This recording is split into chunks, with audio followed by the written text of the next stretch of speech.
So the last time we spoke, Peter, we talked about how you've had upcoming meetings both with the Minister for Justice and then hoping to speak to the Gardaí. And I have to say, I didn't think you'd make the progress you have made as quickly, though it's obviously a long, hard struggle. Just tell us about the developments this week and how what the Garda Commissioner has said to your family. So we did get a letter, an email from the Commissioner's office. Yeah. And absolutely welcome it. So basically, they're going to do a cold case review. The Detective Chief and Superintendent with responsibility for the Serious Crime Review team will make contact with us in the coming weeks, and he will advise us of the plan for the review. So, that's great. Cautious optimism. We are we're like a dog that's been beaten by several owners. Okay. Yeah. And now we finally have a new owner, and we're being told we're here to take care of business. And hopefully that's the case. So, Peter, we won't know yet what form of review that'll take, but there's only a limited number of options which would be to go back to interview witnesses again, to speak to everybody, to look at what statements were taken. Obviously, the details haven't become clear yet. Do you feel you also met with Jim O'Callaghan, the Minister Jim O'Callaghan? How did that meeting go? I think the meeting went well. He did listen to us. We had sent him a report before that was done by us, a 44-page report, and he had it read. He had the inquest report from the stenographer, which is almost 200 pages. He had all that read. He was well versed. He did listen to us. He strikes us as a man that's not going to be made a fool of. I can tell you that. So I have to say, when we left that meeting, we were cautiously optimistic that he will, take this very seriously, and it appears he did. So, Peter, just for people who aren't or have just caught your bits of the story, just to go back into it again. I mean, your father was 87 at the time he died, but he was a man in really good health. He was found dead in 2020 after spending an evening. He was in the pub, had a drink, walked home, and was found in this dreadful condition, having suffered really serious injuries.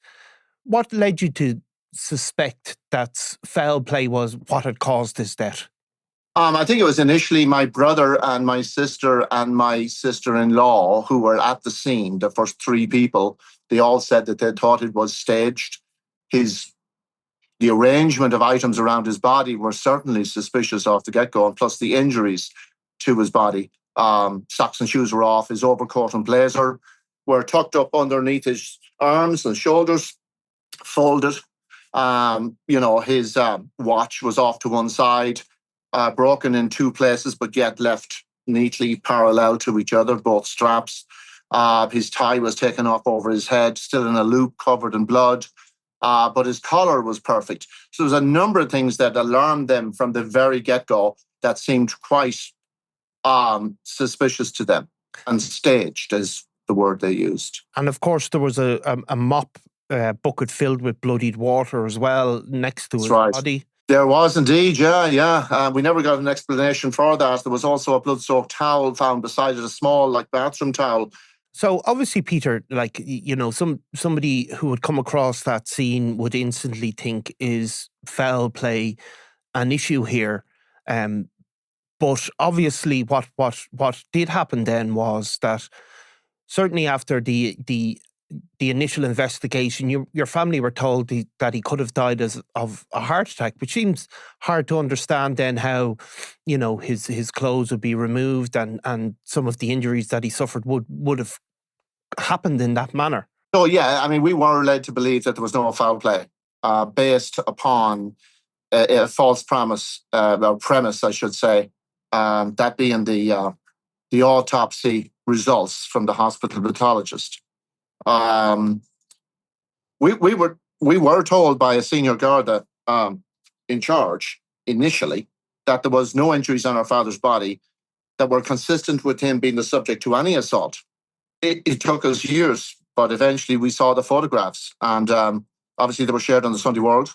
Paul Williams had an article on the Sunday Independent that showed some of the injuries as well. We're speechless as to why we would have been told what we were told when the evidence suggested something completely otherwise, you know? Yeah, I mean, what is the explanation that was given to you that, for example, that is, that your father had a heart attack, had become confused and kind of taken off his own clothes? We were told that he approached the front gate, whereupon he took a fall at that stage, a heart attack at the front gate. This is by a senior Garda in charge at the very beginning. And he made his way to the back of the house, and that's what caused a lot of the injuries on his knees and his hands. He would have got up and down several times, but eventually succumbed to hypothermia, ended up having a massive heart attack, but suffered from hypothermia. So obviously some of the key bits of your father's case is that an autopsy was carried out after his body was found. Now, that has become something that your campaign, I suppose, to get justice for your father is very focused on, because that autopsy was carried out as, tell us the circumstances under which it was and why it really should have been maybe conducted in a different way, though, of course, that's no criticism of the man who carried out the autopsy in itself. So our understanding is that when a body is taken from a crime scene, our understanding is that the policy and procedure is to have the forensic pathologist called in, obviously before the body is removed, so they can see it in situ. However, in this case, the body was sent down to Sligo Hospital, and in fairness, it was designated a crime scene by a superintendent. It was a superintendent, Lawless, who wasn't at the scene, but he was the weekend superintendent. And obviously he had been spoken to by the Gardaí. So he designated it a crime scene, which in and of itself, straight away, the forensic pathologist, we believe, should have been brought in. But the next morning, it was a different superintendent that came on the next morning. So at 9:00, a superintendent English. But, then the question becomes, well, why? We don't know the answer as to why the hospital pathologist was allowed to do the autopsy. Because, as he says himself, I'm looking for the cause of death. I'm not looking, he wasn't looking for anything of a forensic nature, of a criminal nature. Yeah, because that would be highlighted to him in advance if that was what he was to look out for, I suppose. You would imagine so. You would imagine so. And the superintendent did tell us the reason why he lifted the scene. And he said it was based upon the results from the post-mortem, which he told us were, it was basically a sudden heart attack. And then he linked in, he told us, with the crime scene unit that were at my father's house. And they didn't say there was anything untoward.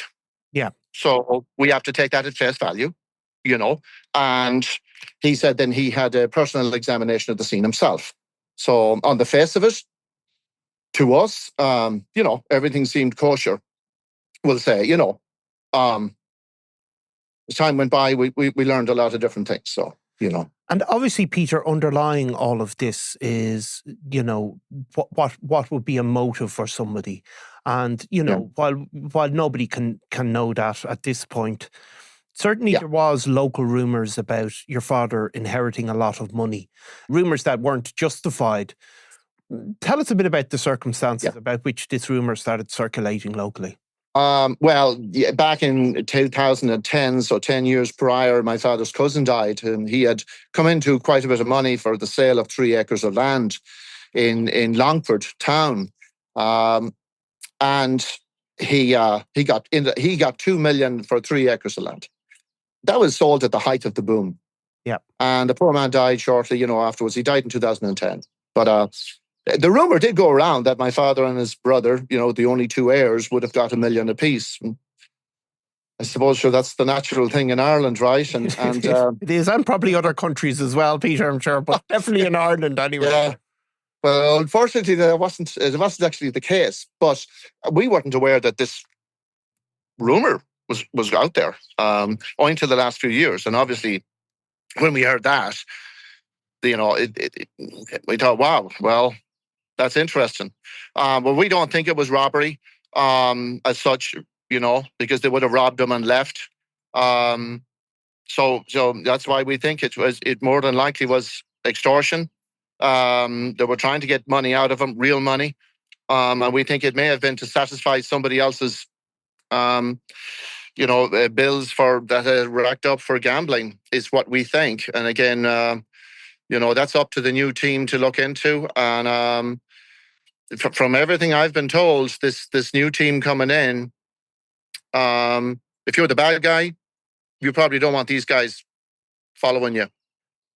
No, definitely not, Peter. And we've covered some incredible cases, that have been solved by that cold case unit. That's the colloquial term for them. I mean, incredible work that they've done. So we can only hope that your family get the result that you need. I mean, it must take a personal toll on all of you because. Oh, that's yeah. I mean, nobody is a stone.